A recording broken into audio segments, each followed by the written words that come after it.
Cerca de 300 línguas são faladas no Brasil. Desde as línguas dos povos originários, que somam quase 200, somando as diversas línguas das pessoas sequestradas na África durante o período escravista, passando pelas línguas das imigrações, tanto as mais antigas quanto das migrações recentes. A diversidade linguística deve ser vista como um patrimônio da humanidade a ser protegido e valorizado. E o debate sobre os direitos linguísticos tem se intensificado nos últimos anos. Uma expressão disso é a Década Internacional das Línguas Indígenas, que iniciou em 2022, criada pela Unesco como um reflexo de uma luta antiga dos povos indígenas ao redor do mundo. Como podemos, então, lidar institucionalmente com tamanha diversidade e garantindo os direitos linguísticos? Quero dar as boas-vindas ao Babel, esse podcast voltado à diversidade linguística, com a proposta de dar voz a línguas. Eu estou muito feliz de estar voltando aqui à gravação, é uma coisa que eu gosto muito de fazer. Eu sou a Cecília Farias, já esquecendo de me apresentar. E é isso, gente. Vamos aqui já, sem mais delongas, vamos apresentar o nosso convidado, o Marcos Garcia. Marcos, eu queria que você se apresentasse, né? Eu acho que é legal que a pessoa fale sobre si. Olá, Cecília. Olá, pessoal da Babel. Uma satisfação estar aqui conversando com vocês. Meu nome é Marcos Vinícius Carvalho Garcia. Eu sou formado em antropologia, né, pela UNB no início dos anos 2000. Um mestrado também, um doutorado inconcluso, mas um dia voltarei. Sou servidor do IPHAN, né, do Instituto do Patrimônio Histórico e Artístico Nacional, desde 2004. E entre 2012 e 2022, eu coordenei uma unidade lá no Departamento do Patrimônio Imaterial do IPHAN, que era o INDL, né, o Inventário Nacional da Diversidade Linguística, que era justamente para dar sentido, né, ao Decreto 7387 de 2010, que criou esse instrumento, né, de reconhecimento e valorização da diversidade linguística no Brasil. Então é isso, o tema de hoje é justamente esse Inventário Nacional da Diversidade Linguística. E vamos lá para o episódio, então. Vamos.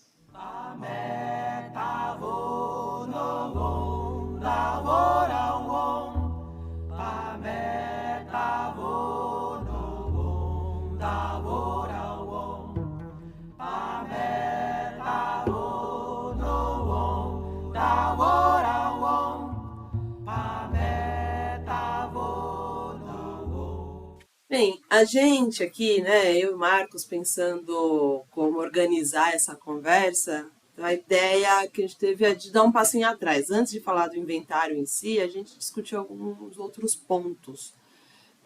Então, primeiro eu vou falar sobre a própria ideia de direitos linguísticos, né? Existe já uma discussão de direitos linguísticos como direitos humanos, fazendo parte, né? Porque, enfim, você respeitar a forma de falar de uma pessoa vem com respeito a toda uma existência, né? Existência tanto individual quanto daquela comunidade de fala. Então, Marquinhos, quer já começar falando um pouco desse, né, em que pé a gente está, do que se trata, em que pé a gente está nessa discussão? Eu acho que a gente está no momento mais salutar do ponto de vista da sensibilidade global, né, em torno do tema, em relação ao que já estivemos num passado recente e também no passado remoto, né? Porque, de modo geral, os direitos linguísticos, a gente poderia classificá-los eles como uma parte dos chamados direitos humanos de terceira geração, né? Que incluiu além dos direitos sociais e dos direitos de cidadania, que vieram a princípio lá da Revolução Francesa, a partir da segunda metade do século XX, os chamados direitos culturais como direitos humanos, como forma de direitos humanos. Eu encaixo, apesar disso não estar explícito, a questão dos direitos linguísticos está explícito em nenhum desses documentos que são formadores das declarações e das formalizações da Organização das Nações Unidas sobre os direitos humanos. Eles estão pressupostos, né? Eles estão implícitos, né? Em toda essa construção sobre os chamados direitos culturais também. Então, o marco normativo, na minha opinião, é indelével sobre que a gente pode colecionar, que está garantindo alguma medida de direitos linguísticos. Eles estão, por exemplo, na 169 da OIT, né, nos dispositivos que falam sobre consulta prévia informada, que é a questão da relação de comunicação entre o Estado brasileiro e aqueles que estão o Estado brasileiro e os Estados nacionais, né, interagindo com populações tribais, que pressupõe-se que tem uma diferença linguística colocada, né? Tem a Declaração de Barcelona, de 1992, né?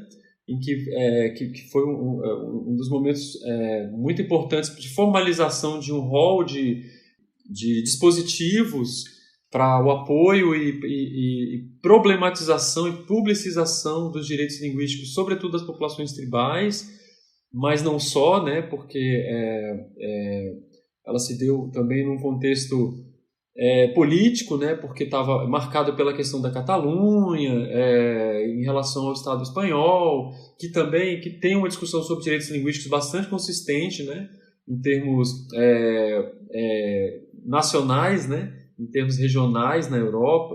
Então tem esse contexto que levou.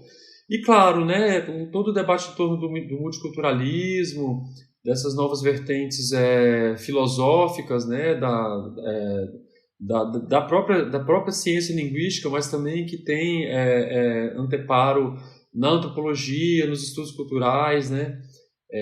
E aí é interessante porque os direitos linguísticos, e aí quando a gente fala em políticas linguísticas, muitas vezes nós estamos falando muito mais de políticas do que necessariamente de linguística, né? Tá aí essa ampliação do número de atores que interagem nesse campo, nessa arena de discussão, né?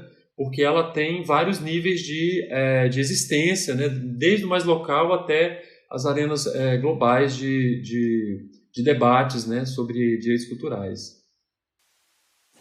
Isso me lembra que uma vez o professor João Lagares, que está na Universidade Federal Fluminense agora, né?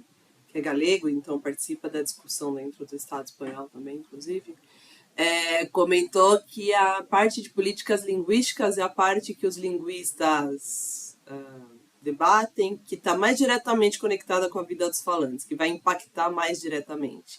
Porque a gente pode ficar descrevendo língua e reconstruindo protolíngua e fazer várias coisas, mas o impacto na vida cotidiana das pessoas ali é muito o que é discutido nas políticas linguísticas, né?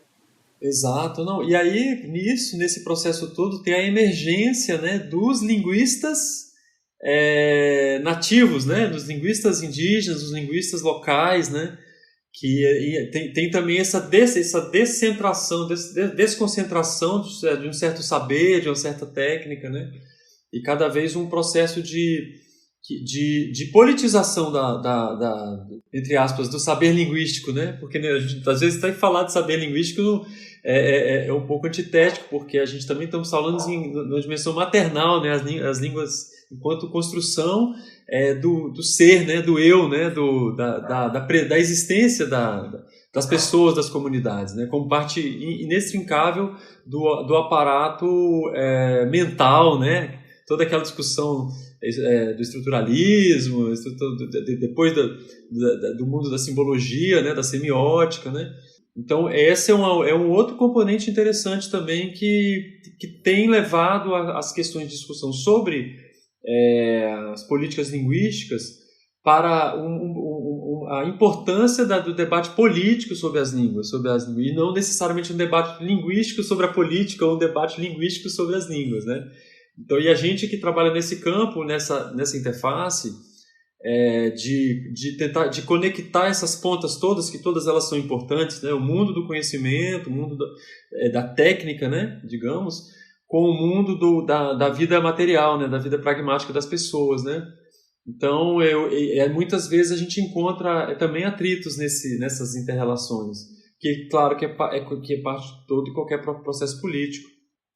E existe também um movimento, digamos, de uma linguística descolonial, de mudar o fazer linguístico, né? Fazer Desde abandonar ferramentas, enfim, da ciência centrada numa origem europeia, né, da era moderna, essa ciência cartesiana e tudo mais, para pensar mais em emergências e não dicotomias, digamos assim, e considerando que os mundos se co-constroem, né?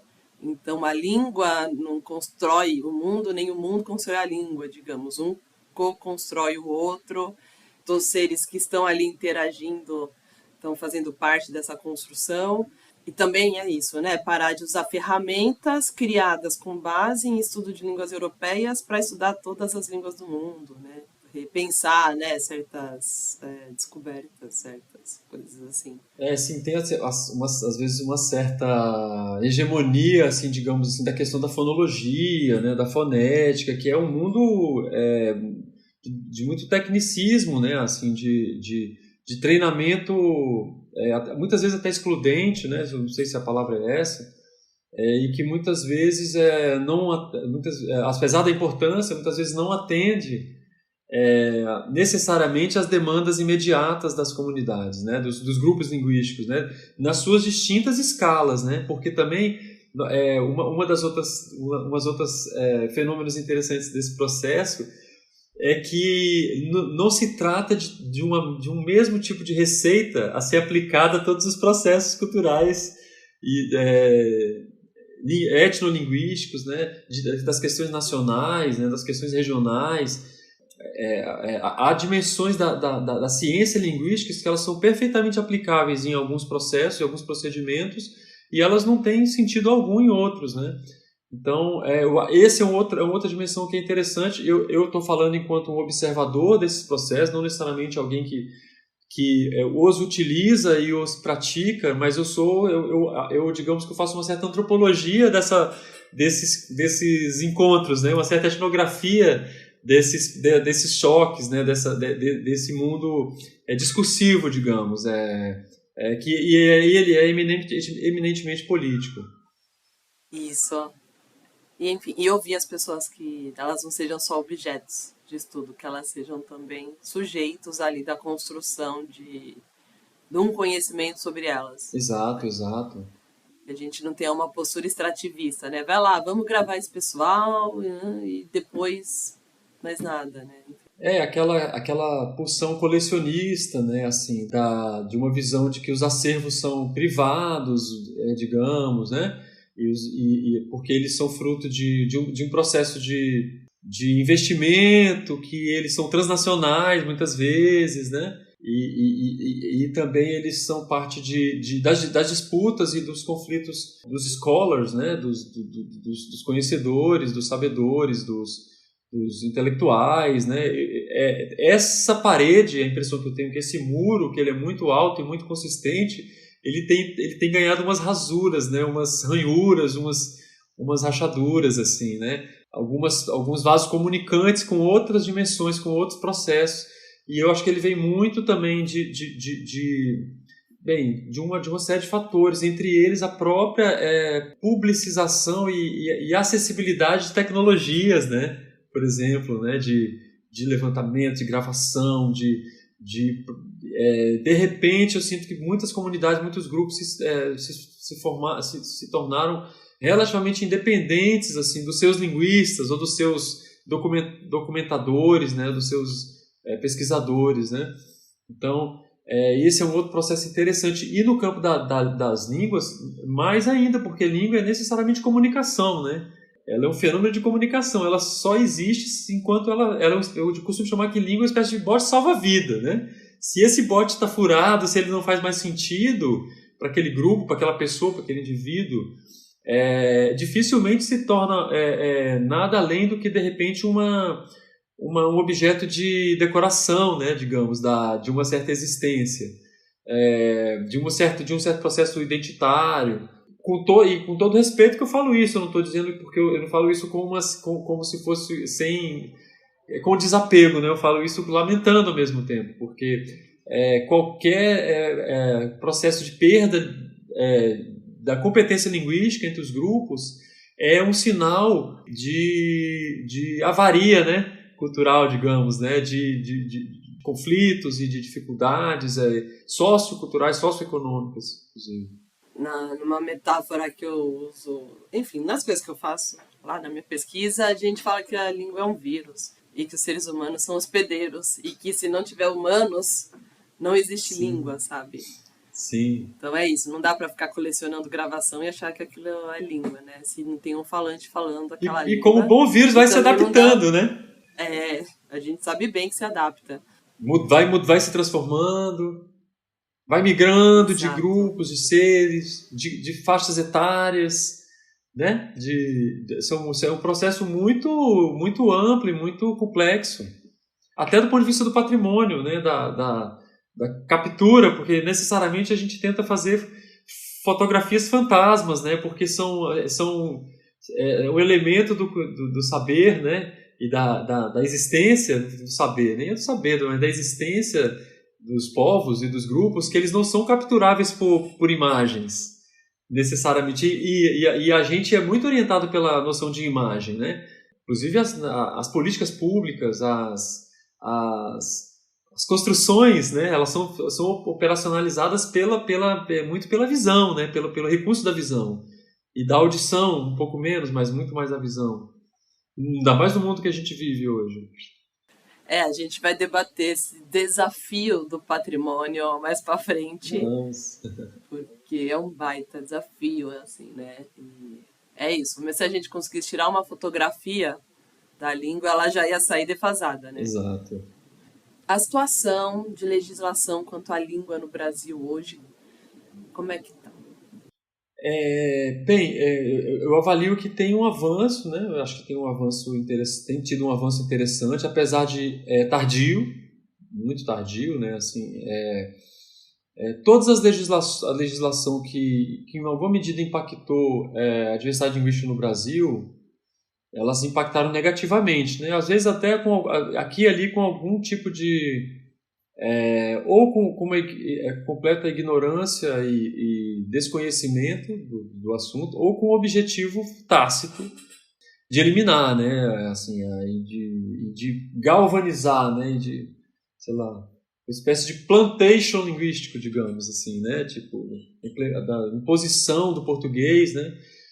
No caso do Brasil é um fenômeno que às vezes a gente, o senso comum tem um orgulho, né. Nossa, o português, a flor do Lácio, que conseguiu se manter nesse território desse tamanho. Uau, né? E às vezes a gente descorporifica essa condição, né? Mas assim, a gente sabe que essa história de hegemonização, de hegemonia do português sobre as outras línguas, ela é um processo duro, um processo de guerra, quase, né? De imposição, né? Imposição muito ferrenha a todos os povos, os grupos, e aí a gente não está falando só dos povos indígenas, né? Está falando dos outros, das outras matrizes da nossa sociedade, né? Também, necessariamente foram implicados e muitas vezes criminalizados, né? Muitas vezes por falar uma língua que não fosse a língua portuguesa, né? Hoje, em termos de legislação, bem, esse decreto que eu citei, né, na minha apresentação, que é o decreto 7387, que é fruto de um processo interessante, até que tramitou no parlamento também, em termos de discussão, a partir no final dos anos 2000. Ele é um avanço interessante porque ele pressupõe que, a rigor, todas as línguas são um patrimônio cultural brasileiro, né? Todas as línguas faladas no Brasil. Isso não está explícito no decreto, mas está implícito se a gente fizer uma comparação com outra legislação patrimoniais, né? Sobre a ideia de preservação, né? Que tem esse recorte, né? Digamos, de promoção e preservação do patrimônio cultural intangível, né? Material brasileiro. Então, ele tem essa visão. Então, o nosso trabalho seria esse de catalogar e de reconhecer formalmente essa diversidade no tempo, né? Esse é um avanço interessante, porque necessariamente ele não é excludente, ele não é necessariamente fruto de processos de escolhas deveriam ser escolhas políticas, apesar de que as escolhas fazem parte do processo de toda qualquer política pública. Mas ele não está pressuposto, isso é uma questão interessante. Temos muitos municípios no Brasil que têm desenvolvido cooficialização, né, de línguas. Eu não tenho esse número exato hoje, mas eles são mais de 20. Talvez você já até tenha esse número mais do que eu, você pode até falar. Né, assim, tanto com línguas indígenas quanto línguas de comunidades de imigração, né? E nós não podemos esquecer também da Libras, né, da língua brasileira de sinais, que tem um avanço incrível, né, do ponto de vista da inclusão, do ponto de vista da estruturação de políticas públicas para acolher essa população imensa brasileira, né, de falantes de língua de sinais, né, de surdos, né. Então, mais recentemente foi aprovado também um projeto de lei, tem tramitado um projeto de lei de cooficialização compulsória de línguas indígenas faladas em territórios de municípios, né? Esse projeto está avançando, o projeto da ex-deputada Joênia Wapichana, lá de Roraima, né? Que atualmente é atual presidente da FUNAI. Tem essa dimensão que é da legislação, né, e tem a dimensão das atitudes também de implementação de políticas, né, e de sensibilização de gestores e do aparato nas esferas de funcionamento do Estado brasileiro com relação a essa questão, no que se refere por exemplo, a questão das línguas indígenas, da educação escolar indígena, né? A questão da educação no âmbito das comunidades de imigração, né? Isso muito também a gente tem que lembrar por conta da cobrança e da luta desses grupos, né? Dos povos indígenas, das comunidades de imigração, aqui e ali também dos povos de terreiro, né? Das comunidades afro-brasileiras, que também tem um processo muito rico de retomada e de conhecimento, de estudo e de aprimoramento das línguas africanas no Brasil. Então está um momento muito rico, assim, né? Mas ainda muito duro, né? de debate, né? Porque sempre o cobertor é mais curto do que os nossos desejos, né? Do que o nosso frio, digamos. Eu vou só comentar uma coisa.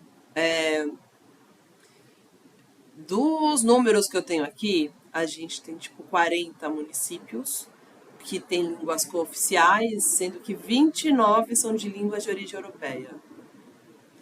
Perfeito. Então, como pomerano, italiano e tudo mais, a gente vai falar do italiano mas em breve, mas é isso, também ficar atentos também, né? Quem é que oficializa primeiro, digamos assim, né? Sim. Como é que essas coisas... Pensando na proporção de línguas europeias para proporção de línguas indígenas, não está proporcional, né, gente? Não está. Eu acho que é bom olhar para isso. E aí, só um comentário antes da gente fechar essa parte, é que, às vezes, quando se fala de políticas linguísticas, né, se pensa assim, as coisas que estão sendo feitas para aquela língua tal... ou para as línguas indígenas aqui, ou enfim, para as outras línguas que não são português. E como se isso tivesse passado a existir quando a gente começou a olhar de forma mais decente para essas línguas. Só que, assim, tudo desde o início foi política linguística, né? Que tem essas coisas que são invisibilizadas porque elas são a ideologia vigente, fazem parte da ideologia de uma sociedade. Então, a partir do momento em que você só ensina em português nas escolas, o caso do decreto do Marquês de Pombal, já no século XVIII, aí ele é mais explícito mesmo, né, de proibir as línguas gerais e que daí a partir de então teria que se falar português e tal. Ali é mais explícito. Mas é isso, nessas escolhas todas, isso é política linguística também, né? E mesmo quando a gente pensa qual é a língua estrangeira que vai ser dada nas escolas, enfim, uma série de coisas assim, como a sinalização das placas de trânsito, de aeroporto, que seja, né? Em que língua serão, e mesmo a questão da língua brasileira de sinais, né, no caso da Libras, né, em que situações a gente vai ter ou não. Então, tem lugares, por exemplo, onde eu trabalho, toda atividade que a gente faz para o público externo tem tradução para Libras. Então, mas assim, isso é recente assim nos órgãos, né, públicos, principalmente. Enfim, só para dizer isso, né? Às vezes o pessoal associa que. É igual quando se fala assim de não misturar política com nada e fala, não, já está sendo político, mesmo quando você não está citando as camadas políticas explicitamente, né? Sim, exato. E tem assim, fechando também um pouco o comentário sobre os municípios, né? Sobre assim, duas coisas, né? Primeiro que o fato de um município cooficializar e declarar determinada língua oficial no município não necessariamente faz com que as políticas linguísticas sejam implementadas, porque elas requerem uma série de medidas que até o professor Gilvan Miller, né, ele é lá da Universidade de Santa Catarina, ele costuma o que ele chama e ele debate essa questão sobre o planejamento linguístico, né? Como as estruturas de poder, estruturas do Estado, estruturas administrativas de todos os campos, né, de todos os poderes locais, elas estão customizadas para lidar com essa diversidade específica de determinada condição daquele local, daquela região, né? Isso é uma questão. A outra é que tem o peso demográfico, né? A questão demográfica ela é fundamental nessa diferença entre, no caso aquele dado que você trouxe, né, a quantidade de municípios que têm línguas oficializadas, cujas línguas são de origem europeia ou são alóctones, né? Ou cujas línguas são autóctones, né? São de origem das terras baixas latino-americanas. Ou melhor, das terras baixas do Novo Mundo, né? Chamado Novo Mundo, que até latino-americanos se tornaram depois, inclusive, né? Nesse processo, inclusive, de classificação, né? Uma maneira como a gente se identifica para o outro, né? Para fora, do ponto de vista do continente, né? Então, assim, o caso das línguas europeias faladas no Brasil, de origem europeia faladas no Brasil, tem a questão do peso demográfico, né? Assim, são regiões inteiras, municípios inteiros que têm uma certa hegemonia pelo menos de um certo bilinguismo, né?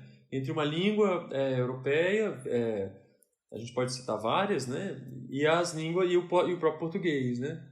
Então, e se trata de um tipo de aceitação na nossa escala de estigmatização menor, né, do que de modo geral as línguas indígenas, por vários fatores raciais, econômicos, históricos, que a gente não precisa ir muito fundo para intuir, né? Então vamos passar para o próximo bloco?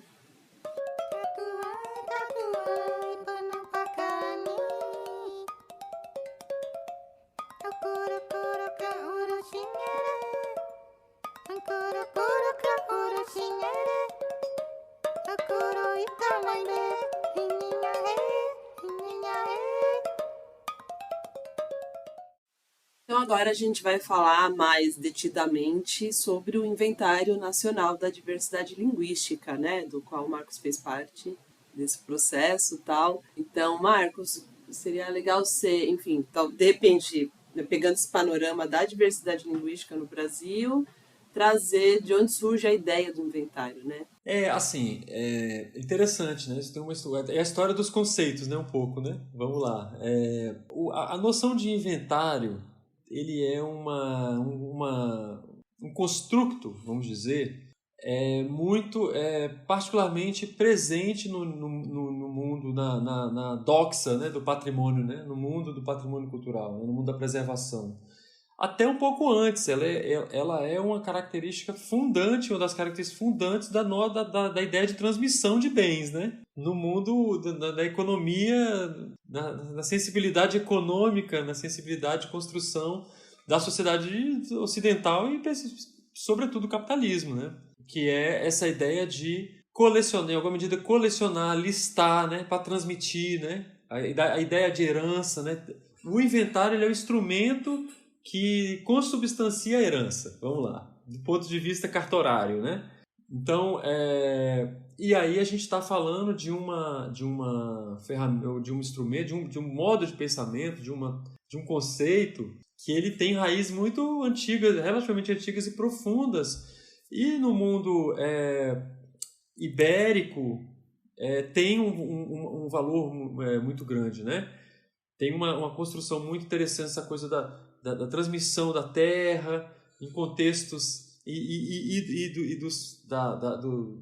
todo o legado, né, de uma determinada cultura, de um determinado clã, né, de uma determinada família. Então, o conceito de inventário ele vem daí. E ele está diretamente associado com o conceito de patrimônio, né, patrimônio lato sensu. Patrimônio cultural, estrito sensu, herdou essa noção com aquela... eu vou falar ilusão com aspas, porque assim, eu sou, digamos, também partícipe, né, desse processo de certa ilusão de que nós somos de que é possível capturar e fixar e transmitir os bens culturais como se estivessem intactos, né? Como se aquele que fosse receber os recebesse de maneira plena, né? E aí o inventário e a noção de inventário marcaria isso, né? Os inventários, hoje a gente vê os juristas, né, discutindo estratégias de desviar o inventário de família, né? Um conceito jurídico muito consistente, né? Inclusive tentam até burlá-lo, né? Ou então aprimorá-lo, ou então porque ele tem como é que se diz, impactos financeiros, né, também, digamos, na herança. Então, bem, o inventário é esse bichinho, né, a noção de inventário é esse bichinho cheio de méritos e deméritos, digamos, né. Então, pronto, essa é a ferramenta, é o conceito que é implementado para todos, de modo geral, os processos de trabalho que envolve o campo da preservação tradicionalmente no Brasil. Então, a rigor é essa noção de listagem, né? De listar aqueles bens que seriam a rigor consagrados e que seriam preservados, né? Num processo de escolha racional, de escolha política e de jogo de interesses, né? Como funciona toda e qualquer sociedade. Bem, aí chegamos no Inventário Nacional da Diversidade Linguística. Ele é justamente essa tentativa, esse esforço de catalogar e ampliar o conhecimento sobre as línguas faladas no Brasil.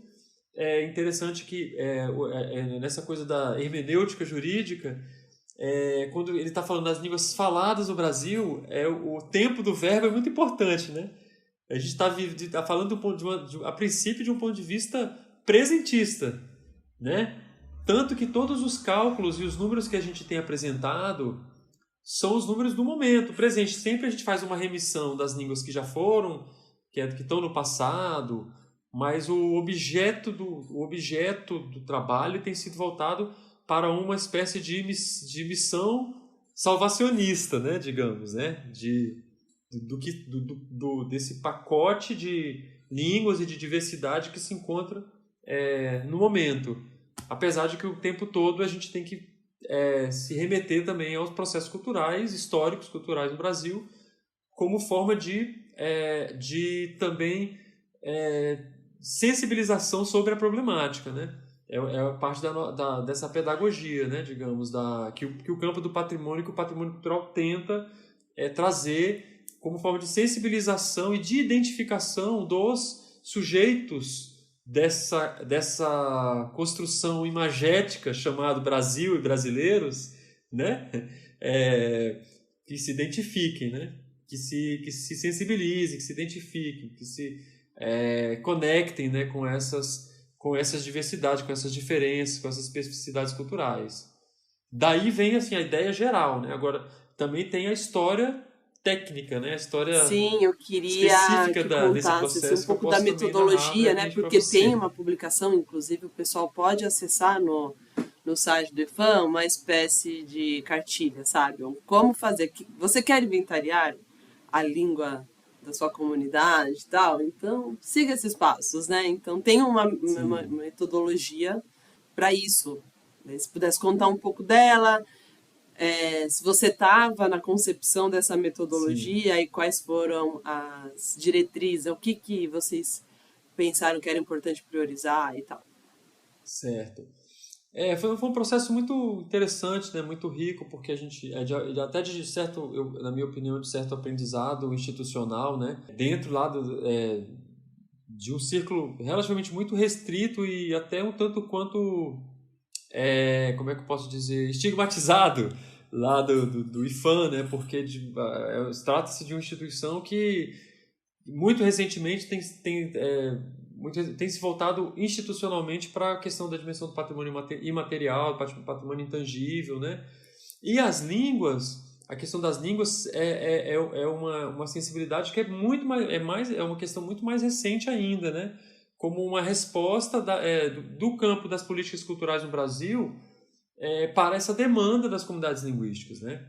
Então, assim, o objeto língua era algo muito distante, muito alheio, muito complexo para as políticas, mesmo as políticas com sensibilidade ao patrimônio intangível, né?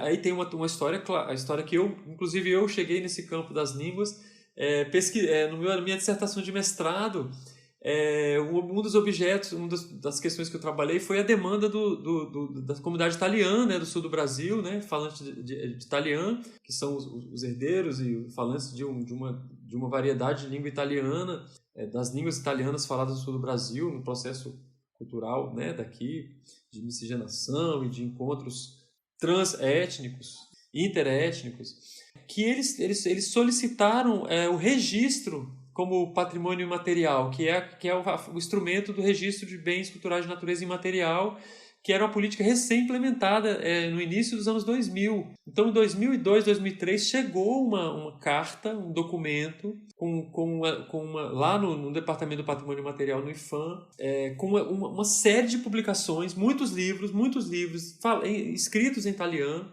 com um abaixo-assinado de várias associações, de uma associação de radialistas que é muito forte lá do Sul, com uma liderança intelectual na época, o Dr. Honório Tonial, o senhor que era uma espécie de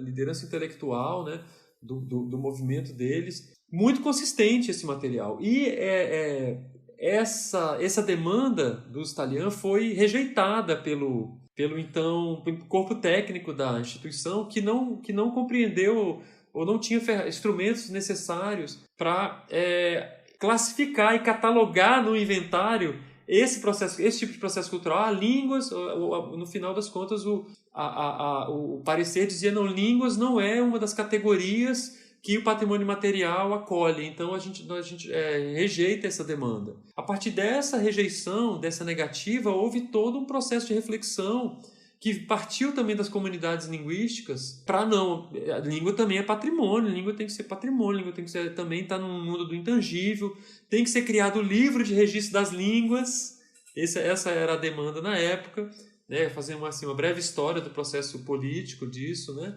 Então, esse processo gerou um novo decreto, um novo instrumento, uma nova ferramenta, uma nova maneira de olhar uma dimensão do patrimônio imaterial, né? Do patrimônio intangível, que veio a ser o reconhecimento esse processo de reconhecimento das línguas. E bem, não temos o instrumento, não temos a ferramenta, não temos nessa sanha catalogatória, né, e do Estado brasileiro, organizativa, né, não tem que, de modo geral, domesticar esse fenômeno, E o que a gente tem são tentativas de metodologias, de sistemas, né? E que isso também como tem toda uma tradição, né? Isso no mundo da burocracia do Estado brasileiro e de qualquer Estado nacional. Foucault e outros pesquisadores e filósofos que nos ensinam, inclusive, um pouco isso. Bourdieu também, né? Então, chegamos ao... A gente fizemos... Tinha um grupo técnico, né, formado por experts, né, da comunidade de linguistas no Brasil, que apoiou a elaboração desse guia, né? Na verdade, a gente teve até um avanço no conceito, né? Porque antes a ferramenta de inventário chamava-se manual, né? E o manual, eu acho que o manual tem um conceito mais, como é que se diz? Mais restritivo do ponto de vista do que se deve fazer em termos de pesquisa, né? Muito mais, né? A noção de manual, a gente acha ela muito, acho que eu sempre achei ela relativamente domesticadora demais. E a gente veio com uma noção de guia, né? Porque o guia, né, assim, tenta ter uma percepção mais aberta com diferentes possibilidades de abordagem do fenômeno, né? Então a gente trabalhou com essa visão, com essa percepção e desenvolvemos uma espécie de metodologia com tópicos e estratégias, né, que apresentam mais estratégias de abordagem de fenômenos linguísticos a depender da territorialidade e da demanda específica de cada situação linguística, né, que se apresenta a depender do povo, da localidade, das condições objetivas de realização de pesquisa, né? E o objetivo no final era isso se tornar um sistema também, digamos, um sistema na internet, né? Um sistema digital, né? Esse trabalho a gente ainda não conseguiu alcançar, não se conseguiu até o momento que eu estava à frente, né, desse processo, por vários motivos, mas de todo modo o esforço, o empreendimento de abrir esse canal, esse caminho de estudos e de pesquisa do ponto de vista da preservação e da divulgação e da sensibilização sobre a importância da diversidade linguística, a gente trouxe, e essa ferramenta, esse guia de pesquisa e documentação, ele foi um dos pontos de lança desse processo que legitimou o desenvolvimento de vários projetos, né, de inventário, de pesquisas e de conhecimento e de diálogo do Estado brasileiro com comunidades linguísticas. Não, e assim, eu estava pirando numa outra coisa. Esse exemplo do Talian, né, que você trouxe, que a gente tem um episódio do Babel até sobre isso, né, para quem se interessar mais, tal. Pensa, é uma língua que vem do contato de línguas do Vêneto, da Itália. É uma língua que só é falada aqui, não é falada na Itália, por exemplo, né? E aí, eu acho que dá para pegar como exemplo de como não dá para separar, as coisas não são separáveis, ou a gente Exato. Tem que escolher uma luta por vez só. A coisa é sistêmica, é tudo uma coisa reforçando a outra, construindo a outra. E aí a gente está aqui gravando num momento da tragédia que está acontecendo no Rio Grande do Sul, um estado que tem muitas comunidades de falantes de italiano. E aí você pega, né, as escolhas políticas, econômicas que são feitas, né, que não procuram, em que se prioriza assim, o lucro, o acúmulo de capital, e em vez de priorizar o bem comum, em vez de evitar o fim do mundo, retardar o fim do mundo, né, essas escolhas levam ao que a gente está vendo no Rio Grande do Sul. E aí é o tipo de escolha, por exemplo, né, que você não está procurando mudanças sistêmicas mesmo, né, a gente tem que mudar radicalmente a nossa forma de viver no mundo.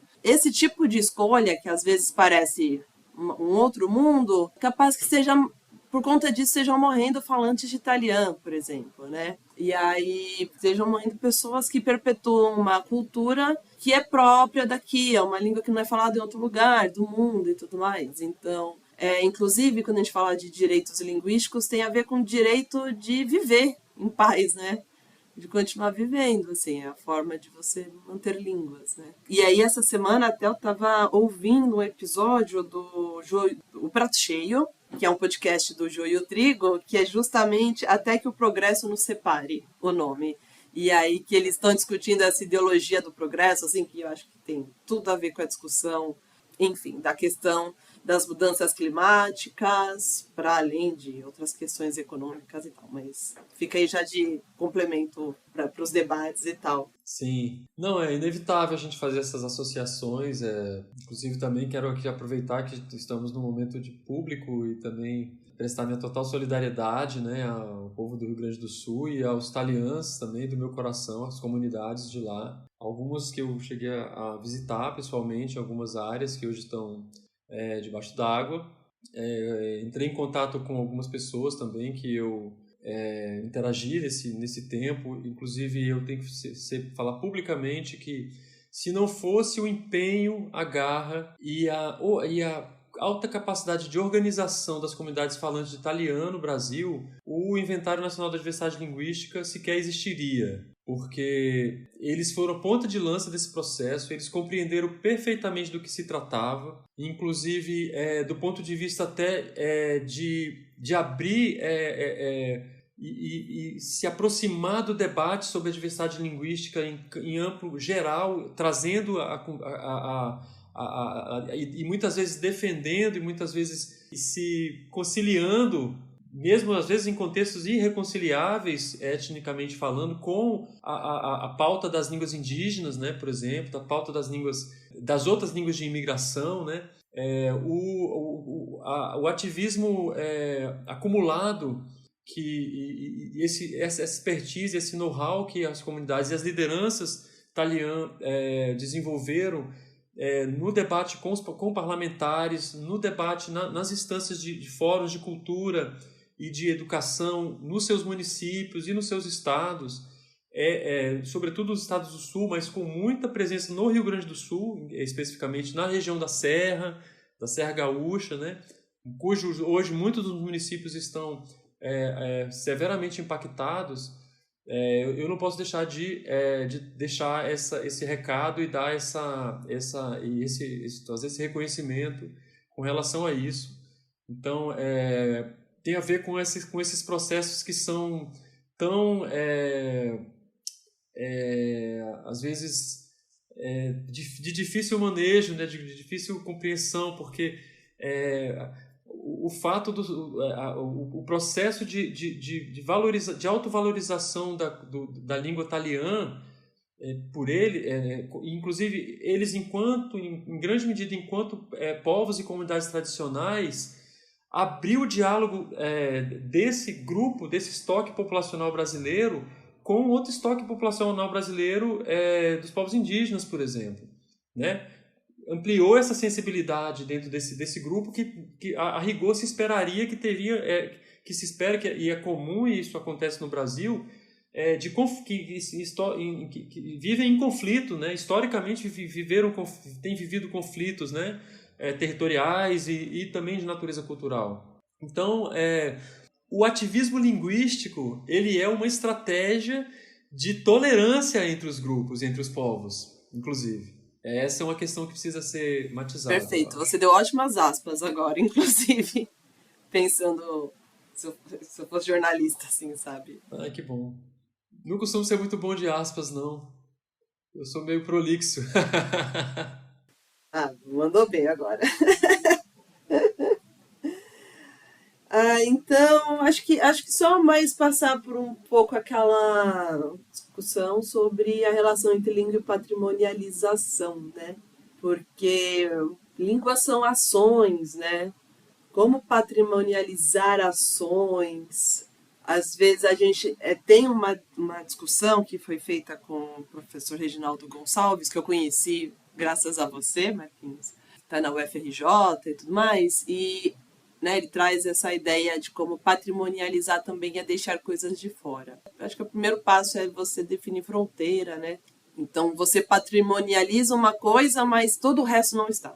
E aí eu vejo uma dificuldade também de definir onde começa e onde termina a língua, né? Então você pensa, estamos aqui falando português, mas chega uma hora que você não sabe assim, tá, mas que língua é essa, assim, sabe, exatamente, né? Você pega regiões de fronteira, são prato cheio para discutir isso, inclusive, mas coisas que você vai falar, tá, legal, as pessoas vão usar um termo Sabe quando a gente precisa do exemplo e não vem? Mas assim, vamos fazer uma call, sei lá, esses termos assim, em vez de falar, a gente tem a Sim. palavra chamada, e falar, não, mas isso não é português. Mas então, a galera tá usando isso no meio do português. Mas aí você fala a palavra chique vem do francês, mas aí você considera português já. Enfim, tem todo um. Enfim, isso assim, para ficar só no léxico, que é a coisa mais Sim. Mais superficial, superficial. digamos, mais visível da Uhum. língua, além das estruturas mais profundas, assim, tipo, quando as pessoas falam sobre isso, é uma construção que não é do Sim. português, entrou no português muito recentemente, né? Vem de uma tradução Uhum. literal, assim, do inglês. Existe toda uma dificuldade de definir onde começa e onde termina uma língua. Imagina na hora de patrimonializar uma língua, né? Falei um monte, Marcos. Você que é o convidado. Não, acho que é o grande desafio, né? Assim, eu não sei, pensando aqui o que você estava falando, eu fiquei lembrando de algumas situações. É bom mostrar exemplos, né? Porque eu acho que aí a gente consegue, a partir de exemplos, a gente sai um pouco do mundo das ideias, da especulação e também pensa especificamente os desafios.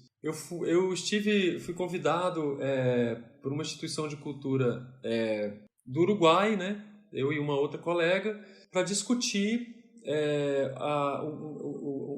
o interesse do Uruguai de patrimonializar o portunhol, porque é muito patente que existe essa mixagem, esse encontro da língua portuguesa com o espanhol falado no extremo sul do Brasil. Voltemos ao extremo sul, né? No norte, né, região do Uruguai. O Uruguai quase não tem norte, o Uruguai já é um país pequeno, né? Boa parte dele e boa parte do sul, das regiões de fronteira. Então eles nos convidaram, porque a gente aqui a rigor estava desenvolvendo uma política linguística, né, que tem um caráter nacional, e porque eles estavam querendo apoio do Estado brasileiro, porque como se tratava de uma língua de fronteira, eles estavam querendo que o Brasil reconhecesse o portunhol como língua, o reconhecimento do portunhol como, no âmbito do rol das línguas faladas no Brasil, porque esse apoio do Brasil ia pavimentar o pedido junto à Unesco para que o portunhol fosse patrimônio da humanidade, patrimônio imaterial da humanidade, que é uma das listas indicativas, listas que a Unesco desenvolve e de tempos em tempos ela contempla e consagra bens culturais mundo afora, bens intangíveis mundo afora. E aí a gente, no decorrer do evento, seminário, fomos muito bem recebidos, foi muito, muito sensível, muito interessante. E aí eu fui dar a minha fala e eu abri para eles o tamanho do nosso desafio. Eu falei, olha, no Brasil são faladas pelo menos 160 línguas indígenas, pelo menos 30 línguas de comunidade de imigração, pelo menos processos de resquícios e muitas vezes potência de línguas de comunidades afro-brasileiras. E temos todas essas comunidades autóctones hoje, né, brasileiras, tal, demandando, em modo geral, então que me requer uma postura proativa, né, digamos, de patrimonialização, vamos supor. Eu vou colocar aqui essa bem entre aspas, porque eu vou te dizer que se uma das palavras que eu tento falar o menos possível é essa, da patrimonialização, né? Porque eu acho, o raio patrimonializador, eu sempre tive certa dificuldade com ele. E você sabe bem, porque às vezes nas nossas reuniões lá do centro de referência, né, do Museu da Língua Portuguesa, às vezes eu sou até um pouco restritivo com esse conceito. Mas bem, fechamos esse parêntese. Então, quando eu falei isso para o pessoal, foi um banho de água fria. Assim, porque eles falaram, cara, porque assim, o nossos processos linguísticos aqui no Uruguai são o seguinte, ou se fala portunhol, ou se fala espanhol, ou se fala portunhol e espanhol. Tipo assim, a nossa diversidade linguística aqui, nós não temos esse problema nesse sentido. Para eles olhando do ponto de vista positivo, e para mim olhando do ponto de vista como um desafio, né? Para dizer que, olha, poxa, lindo, história maravilhosa, muito interessante esse processo cultural. Mas eu não tenho nem elementos para levar isso de voltar daqui, atravessar de Ribeira para Santana do Livramento e de lá fazer uma call para os meus superiores e dizer, olha, vamos lançar um raio patrimonializador no Portunhol, né? Porque por esse e aquele motivo. Então, assim, esse é um exemplo, né? Agora, eu tenho outros. Por exemplo, tem a questão do Yorubá, né?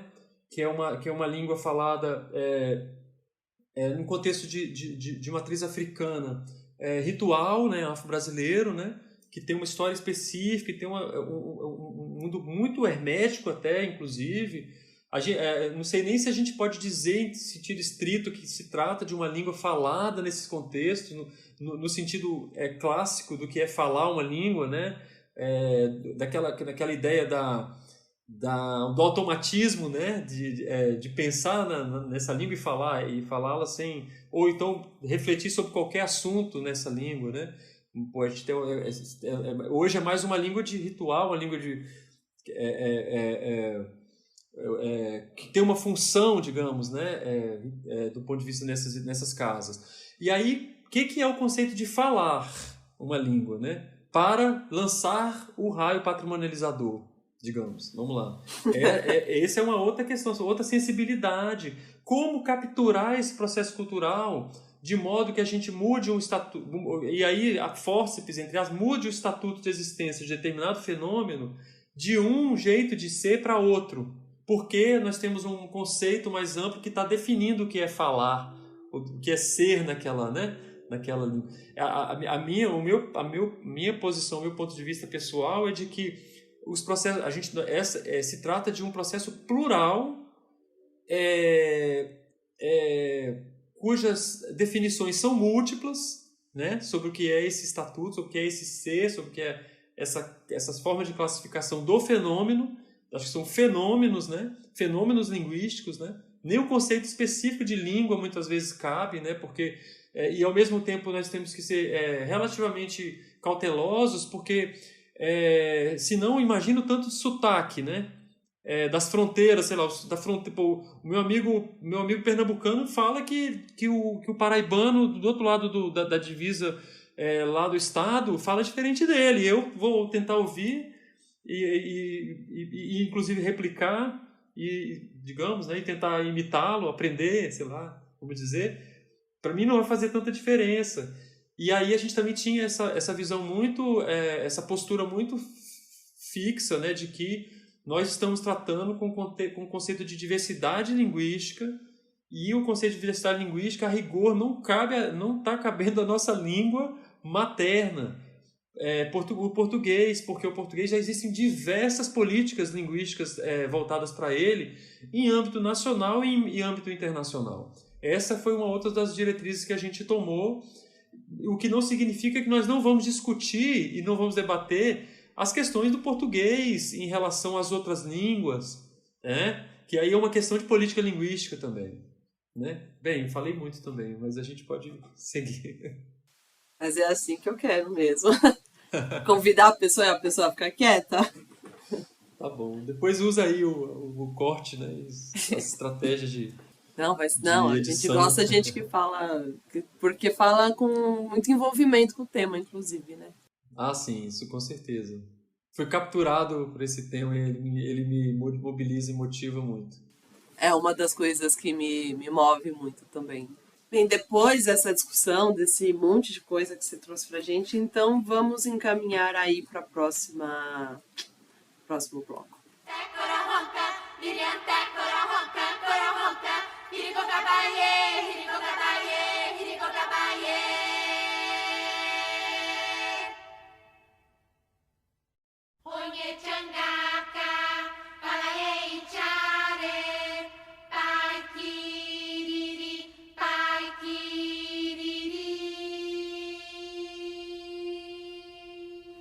Então, vamos lá.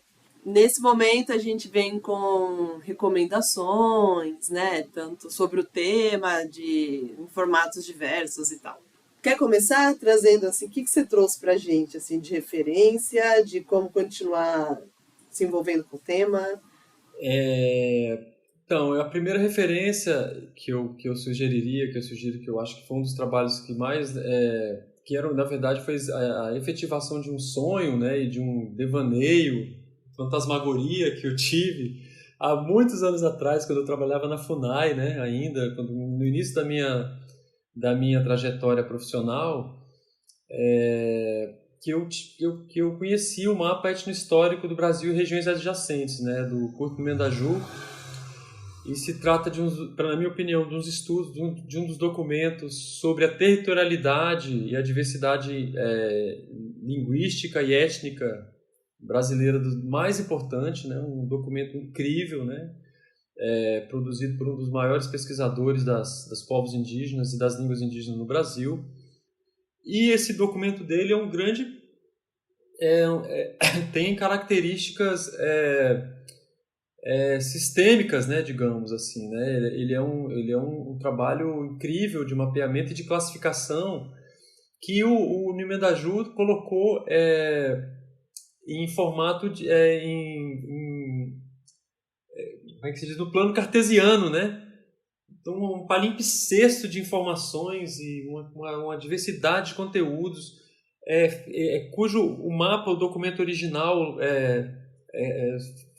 feito ele produziu 4 versões, né, desse documento num formato de mapa de 4 metros quadrados, né, 2 por 2, né, grande, né, feito para caber tanta informação, com uma separata, né, ao lado com dados de pesquisas historiográficas, né, sobre a localização de povos indígenas nos 500 anos, 450 anos, né, até o momento em que ele produziu esse trabalho sobre a localização desses povos e desses grupos, grande parte dele que ele próprio encontrou e conheceu na sua trajetória no Brasil, na primeira metade do século XX, né?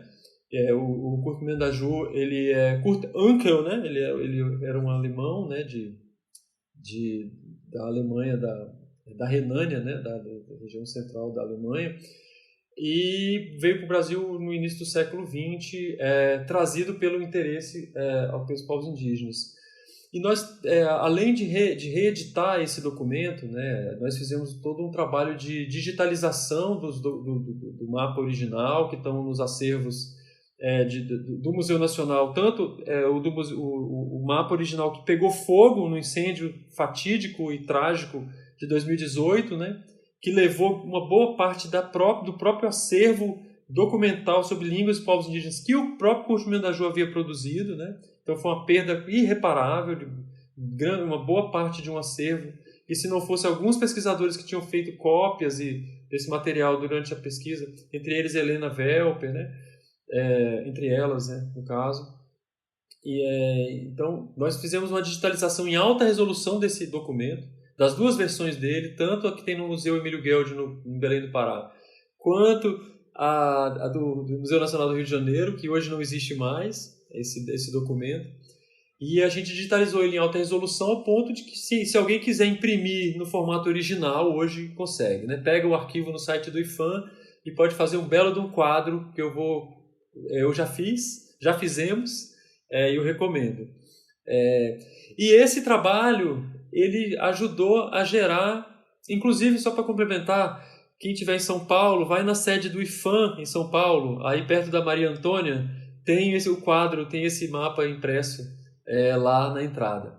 E nesse trabalho a gente aproveitou para, no segundo momento, fazer uma plataforma digital interativa em que a gente desdobrou todas as informações de localização desses povos indígenas e as suas línguas, e a sua classificação linguística daquela época, interrelacionando essas informações com dados com mapas mais recentes, vindo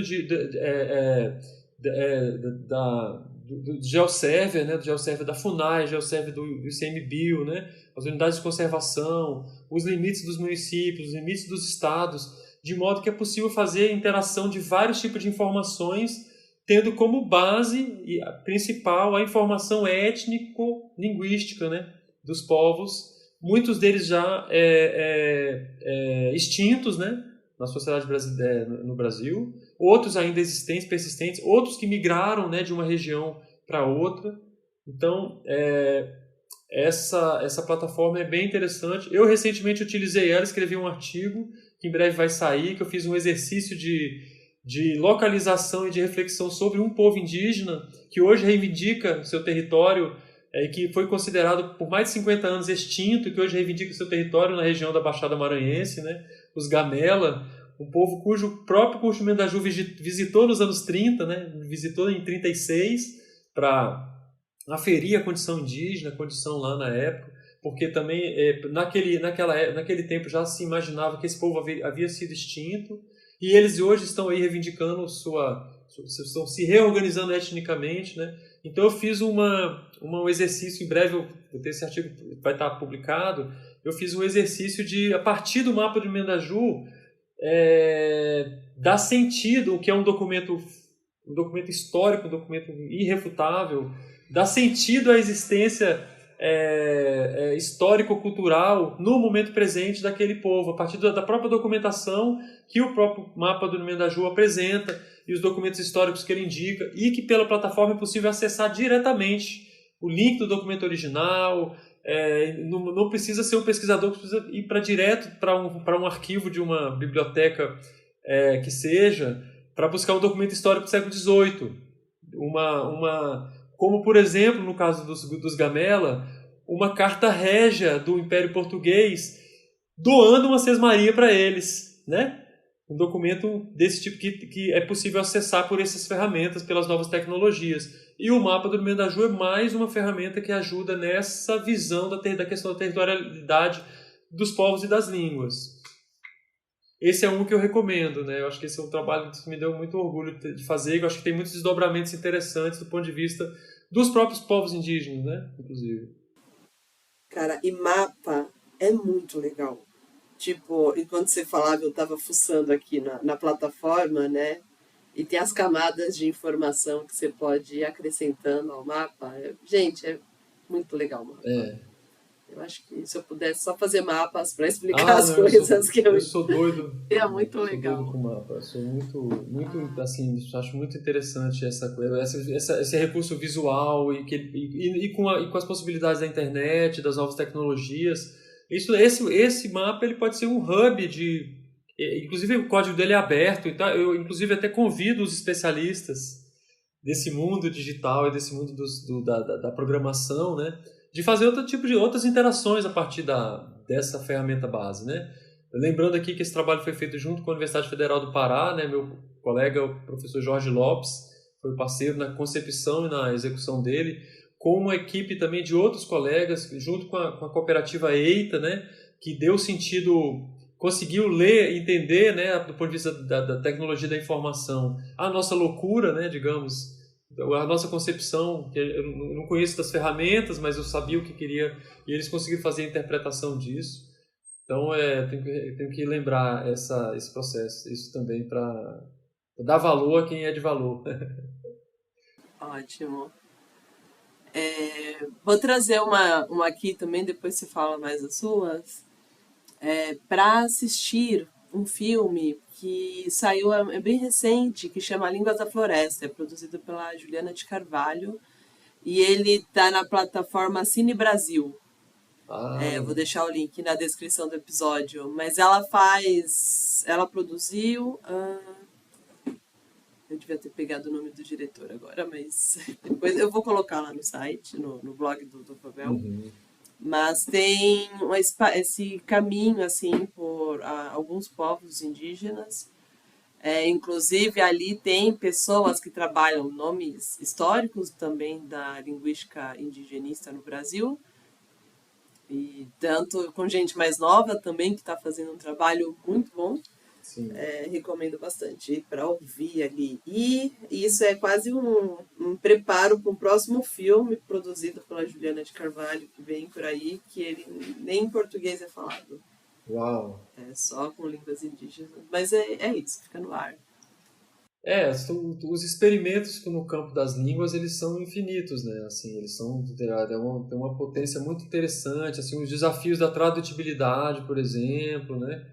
com o uso dos recursos, né, audiovisuais e de a IA, a inteligência artificial chegando nesse campo e catalogando e ajudando a dar sentido, até no campo da retomada das línguas, né, do ensino e da retomada do que há de documentação de línguas que hoje estão extintas ou que estão adormecidas, às vezes a gente prefere esse conceito, né, e que pode, em alguma medida, estar aí abrindo um caminho, um canal. Na verdade, isso é um fato, né? Tem pesquisadores, linguistas com competências também no mundo da inteligência artificial e da programação que têm desenvolvido técnicas e estratégias de documentação e de ensino e de conhecimento sobre línguas extintas que estão abrindo um caminho muito interessante aí para o futuro das línguas. E da corporificação, né, das línguas, né? Não necessariamente só a existência delas no mundo virtual, no mundo digital. E pensar junto com esses povos, né, Exato. também, né, conversar com eles, o que eles querem disso, né, que uso também, né, como que com eles. Exato. Como que para eles pode ser interessante isso, né? E o que mais que você recomendaria para nossa audiência? Então, eu recomendo um outro estudo muito interessante, feito pelo pessoal do Instituto Socioambiental, né? A Ana Maria e o Helder, né? Que lideraram esse trabalho, que se chama As Línguas Yanomamis no Brasil, né? Diversidade e vitalidade, né? Utilizaram esses dois conceitos para analisar e diagnosticar a situação das línguas Yanomami falados na terra indígena Yanomami e nas adjacências, né? Então, ali também tem um estudo que também é um excelente diagnóstico, excelente introdução ao mundo do Yanomami, né? A maneira de pensar linguisticamente as diferentes línguas Yanomami e, ao mesmo tempo, um grande diagnóstico sobre o povo Yanomami e uma espécie de carta das línguas, né? Um documento também que traz assim, um protocolo que os Yanomami demandam com relação a políticas linguísticas no seu território. Eu acho um excelente trabalho de exemplar, né, com relação ao que a gente espera do que poderia ser patrimonialização ou inventariação de línguas, né? É um trabalho de fôlego e foi investido muito recurso, muito tempo, né?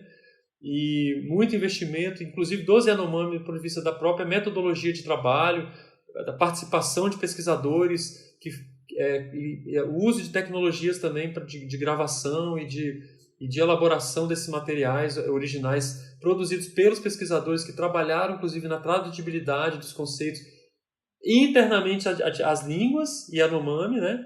A tradução interna e a questão da tradução para o português também, dos conceitos, das construções. É um trabalho exemplar, esse eu recomendo fortemente também. Se encontra no site do Instituto Socioambiental, esse trabalho. Não, e a gente deixa o link também excelente. Aqui pro... Isso, inclusive, outro link que vai ficar aqui é para as publicações do IFAM, né, do que já foi citado. Vou deixar também um link para a versão em PDF de um dossiê que tem participação do Marcos, inclusive, que é o dossiê do primeiro Seminário Internacional Viagens da Língua, Multilinguismo no Mundo Lusófono, que foi o seminário aconteceu em 2021, foi realizado no Museu da Língua Portuguesa, e dele foi feito esse dossiê, com participação das pessoas que estiveram ali no seminário e tal. E aí tem, inclusive, um artigo do Marcos com a Thais Werneck, né? Minha parceira. Um beijo para ela. Tá lá, então, além de outros contextos de, enfim, multilinguismo em territórios em que se fala português, ou mesmo, às vezes, português como língua de herança em outros lugares. Recomendo fortemente, essa publicação tá incrível. Estou até com ela aqui do lado, se for aparecer a imagem. Inclusive, a gente apresenta dados muito nesse texto, nesse trabalho que a gente apresentou, nessa publicação, no dossiê, né? Foi a tabulação, organização de dados inéditos, né, sobre a situação da diversidade linguística no estado de Rondônia, né? Nós fizemos uma espécie de tabulação dos dados sociolinguísticos, né? Quantidade de falantes por povo, as diversidades de falantes, as línguas que têm os povos, mas não tem mais as línguas, povos que perderam a língua e falam outra língua indígena.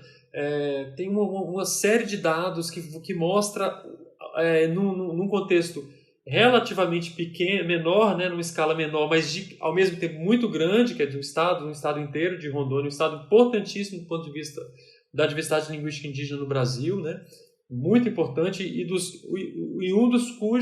cujas línguas e cujos povos estão entre os mais vulneráveis nesse país, né, é importante dizer também. Então, e é interessante que a gente chegou à conclusão que a situação etnolinguística de Rondônia é uma espécie de síntese da situação etnolinguística dos povos indígenas no Brasil, porque numa escala um pouco menor se apresentam fenômenos e inclusive do ponto de vista percentual muito similares à situação nacional, né? Que nós fizemos algumas comparações também. Por exemplo, a percentagem de falantes, de povos que têm mais do que de 500 falantes, mais de 100 falantes, porque é disso que estamos falando no Brasil, né? A realidade das línguas indígenas é de extrema vulnerabilidade. Desde as línguas que têm 50, 40 mil falantes, aquelas que têm 10 falantes, 15 falantes. Isso nós não estamos nem considerando o impacto da Covid, né? Nós não temos dados, por exemplo, sobre o impacto da Covid na perda linguística, na perda de falantes e de conhecedores, sabedores, dos mais velhos, dos falantes conservadores de muitas das línguas. Então, isso aí era um estudo muito necessário que o Estado brasileiro precisava fazer, empreender em alguma medida. Isso não foi feito. Esse acompanhamento, nós vivemos um tempo de trevas nos últimos anos, né? Fomos, e as políticas linguísticas foram também, como muitas outras, né? Diretamente nesse front aí de disputa pela importância dessa narrativa, pela importância dessas políticas.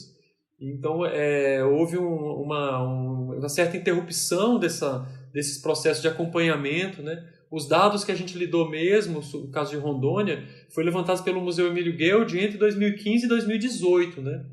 Então, eles já são, a esse momento, já relativamente defasados do ponto de vista da especificidade numérica, né? Mas eles são interessantes do ponto de vista mais geral, comparativo. Eles ainda, em alguma medida, eu acho que eles fazem sentido. Eu acho que um texto que valeria a pena também para conhecer como é que se a conformação, do ponto de vista estatístico, relativamente estatístico, da situação das línguas indígenas no Brasil. Tipo, bom que você já contextualizou o texto todo. Nossa, eu falo demais. Não, e aí eu vou aproveitar então citar também que lá no blog do Babel tem uma tradução que a gente deixou lá do Manifesto de Girona sobre Direitos Linguísticos. Fica o link também aqui. Eu estou nesse momento autorreferencial. Ótimo. Mas eu acho que a gente aproveita o acúmulo do que já foi feito, né? Conta, então. Como eu já comentei, vale a pena ir lá no episódio 31 do Babel, que fala sobre Talian, com a Luana de Conto. E também tem um episódio que, se não me falha a memória, é o episódio 6 ou 7 do Babel, lá nos primórdios do podcast, que a gente fez um especial sobre as línguas indígenas do Brasil. Excelente, já ouvi. Também. Excelente também. Recomendo. Então fica aí também essas dicas de coisas. E vou parar por aqui as minhas sugestões. Eu acho que essas sugestões já são excelentes, né? E eu acho que já temos aí uma boa coleção, um bom inventário, né, de referências assim, para os curiosos e também para os iniciados, né? Eu acho que, sobretudo com relação ao certo ativismo que a gente precisa, não no sentido politiqueiro do termo, mas no sentido de consciência cultural, né, que a gente precisa desenvolver no Brasil. ampliar, desenvolver, ele é bem desenvolvido, mas a gente precisa continuar soprando a favor desses ventos, né? E eu acho que a questão das línguas ela é fundamental, porque o Brasil está entre os 10 países mais multilingües do mundo, né? E entre os 10 países mais multilingües, nós somos o país que tem as línguas indígenas mais vulneráveis do mundo. Isso tinha que ser motivo infelizmente, de políticas públicas de guerra. Assim, né? Assim, a gente vive um caos, uma total apagão, né? de inclusão linguística, né? Nesse país. E aí a gente tem que ter essa consciência. Tendo essa consciência, a gente pode trabalhar como um motivo como um dos motivos que nos leva a esse ativismo linguístico, né? Como um tema de direitos humanos internacionais, eu acho, porque toda essa conceituação em torno da reparação, né? Eu acho que, inclusive, eu penso que a política do Inventário Nacional da Diversidade Linguística, eu sempre acreditei que ela deveria ser uma política de reparação, não uma política de estandardização e de divulgação e de propaganda do patrimônio cultural brasileiro, né? Porque o tema das línguas é um tema... A história do glottocídio, como bolsídio, né? Com esse sufixo, né? São histórias de dor, história de luta, são histórias de luta, histórias de perda, né? São histórias que são muito chocantes, tocantes, né? E nós precisamos reposicionar a importância desse tema no nosso mapa sensível, né? Falando de novo do mapa, das políticas culturais, das políticas públicas no Brasil. Essa é uma das minhas bandeiras, digamos. Essa é talvez a minha principal bandeira de ativismo hoje, né? Assim, político, né? Tanto no campo da cultura quanto no campo dos direitos humanos, que eu acho que tem correlação completa, né? Ótimo. Perfeito, Marcos. Por isso que eu te chamei. Oba! Que bom, foi um prazer. Só vou dar um recado final aqui. Primeiro que eu quero agradecer muito a paciência da galera que nos acompanha por esse... Não sei se é nem o hiato que dá para chamar mais. Talvez um abismo entre o último episódio e esse que vai ser lançado agora. Mas, enfim, a gente dá um jeito de fazer o podcast no tempo. E aí a gente ocupa um tempo que era para as nossas outras atividades, para a vida pessoal, para o ócio, né? Que ócio é muito importante. A gente tira desses lugares, assim, né? E aí mantém emprego, pesquisa, essas coisas todas. Existem... Enfim, nem sempre é muito simples, mas é uma coisa que, como... né, sempre falo que é muito prazeroso para mim, o Babel.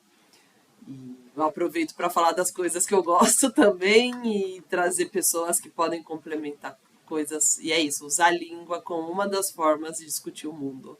Excelente. Eu quero muito, muito agradecer a galera. Estou feliz de estar aqui de volta. Como eu comentei já, todas as referências do episódio vão ficar lá no blog, no Medium, medium.com/Babel Podcast. O link, inclusive, fica lá na descrição aqui do episódio. E vocês podem acompanhar a gente em redes sociais, né, que é @Babel Podcast. A gente também tem uma playlist no Spotify que chama Torre de Dança. A gente vai colocando lá as músicas que a gente usa nos episódios e que estão no Spotify, porque não tem tudo lá também, né? Ainda mais quando a gente vai caçar umas músicas de língua... Enfim, quanto menos comercial a língua, mais difícil fica de achar, né? Mas a gente vai pondo lá. E também a gente, às vezes com um delayzinho, mas a gente em algum momento vai subir esse episódio também no YouTube, para quem prefere pegar um link de YouTube para deixar rolando lá. E é isso. E aí contar que as músicas desse episódio que a gente usou são de um um álbum da Marlui Miranda, que foi até uma sugestão do Marcos, que chama Ihu, Todos os Sons. O álbum vai ficar, né, o link do YouTube vai ficar na descrição também.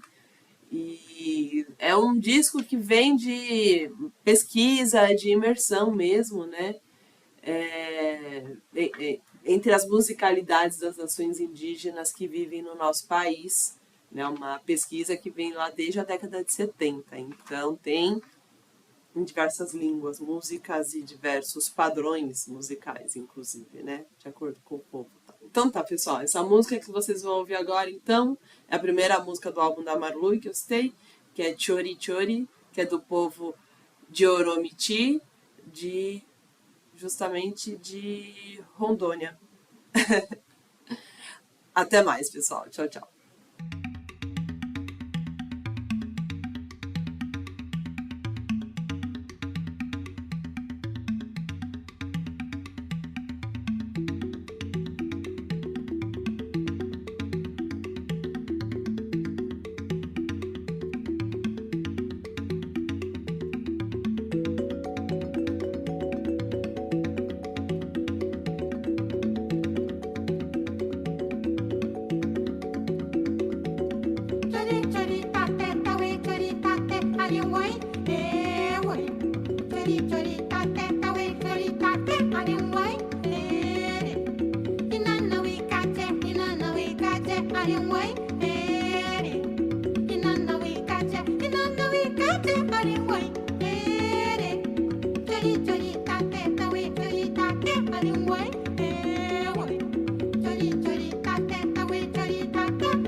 Este podcast foi editado por estopimpodcasts.com.br.